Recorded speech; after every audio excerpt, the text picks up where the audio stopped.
Serial क्योंकि साहस भी कभी बहू थी में अब आ गया है एक ऐसा जबरदस्त और तूफानी ट्विस्ट जिसे देखकर दर्शक दंग रह जाएंगे।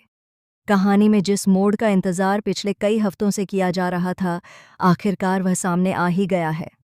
जी हाँ, आने वाले एपिसोड में आप देखेंगे कि मिहिर को अब पूरे सच का एहसास हो चुका है और उसके पैरों तले जमीन खिसक गई है। इतने दिनों तक जिस शख्स पर वह आंख मूंद कर भरोसा करता आया था, वही रणविजय उसके साथ सबसे बड़ा धोखा कर रहा था। कंपनी में हुआ करोड़ों का फ्रॉड किसी बाहरी व्यक्ति ने नहीं, बल्कि खुद रणविजय ने किया था। इसी सच का पर्दाफाश अब धीरे धीरे मिहिर के सामने हो रहा है।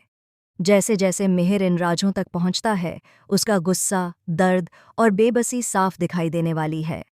और अब मिहिर ठान चुका है कि चाहे कुछ भी हो जाए, वह रणविजय को बेनकाब करके ही दम लेगा। लेकिन वह यह लड़ाई अकेले नहीं लड़ने वाला, बल्कि वह तुलसी की मदद लेने जा रहा है।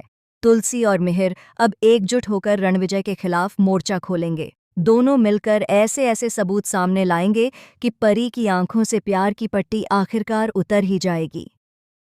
बेचारी परी तो रणविजय के प्यार में इस कदर डूबी हुई थी कि उसे उसके असली रंगों की भनक तक नहीं लगने दी गई। लेकिन अब जब सच सामने आएगा तो परी का दिल पूरी तरह से टूटने वाला है।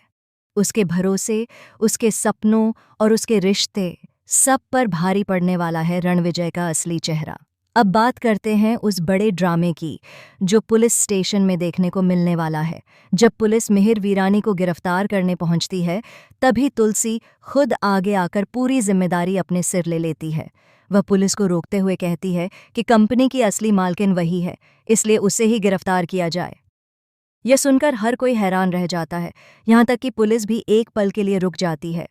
लेकिन तुलसी का फैसला अडिग होता है, जिसके बाद पुलिस मिहिर को छोड़कर तुलसी को गिरफ्तार कर लेती है। पुलिस स्टेशन में तुलसी को लॉकअप में डाल दिया जाता है। जेल की ठंडी दीवारें, लोहे की सलाखें और चारों तरफ पसरा सन्नाटा। तुलसी के चेहरे पर पहली बार डर नहीं, बल्कि मजबूती देखने को मिलती है। वहीं दूसरी ओर मिहिर तुलसी की हालत देखकर बुरी तरह टूट जाता है। वह पूरी जिद के साथ स्टेशन पहुंच जाता है और कहता है कि जब तक तुलसी को रिहा नहीं किया जाता, वह वहां से नहीं जाएगा। लेकिन हेमंत उसे समझाते हुए वहां से ले जाता है। बाहर बारिश हो रही होती है और मिहिर उसी बारिश में खड़ा होकर खुद को कसूरवार महसूस करता है। उसके चेहरे पर गिरती बूंदें उसके अंदर चल रही पीड़ा को और गहरा कर देती हैं। अंदर जेल में तुलसी को एक नौकरानी से बड़ा खुलासा मिलता है। वह बताती है कि जिस घर में वह काम करती थी, वहां नोयना और मिहिर के बीच नज़दीकियां बढ़ चुकी हैं। नौकरानी के अनुसार नोयना ने उसी अफेयर को छुपाने के लिए उसे झूठे केस में फंसाकर जेल भिजवाया। यह सुनकर तुलसी का खून खौल उठता है। वह साफ साफ कहती है कि अच्छे लोगों पर झूठे आरोप लगाने की आदत बेहद घटिया है और इसे बंद कर देना चाहिए। इस पर वह औरत ताना मारते हुए कहती है, तुम उसकी पत्नी हो क्या जो इतना भड़क रही हो? और तभी बाहर से कांस्टेबल आकर कहती है, तुलसी वीरानी, आपको जाना होगा, आपकी बेल आपके पति ने करा दी है। बस यह सुनते ही नौकरानी की बोलती बंद हो जाती है और उसे एहसास हो जाता है कि तुलसी सच में मिहिर की पत्नी है।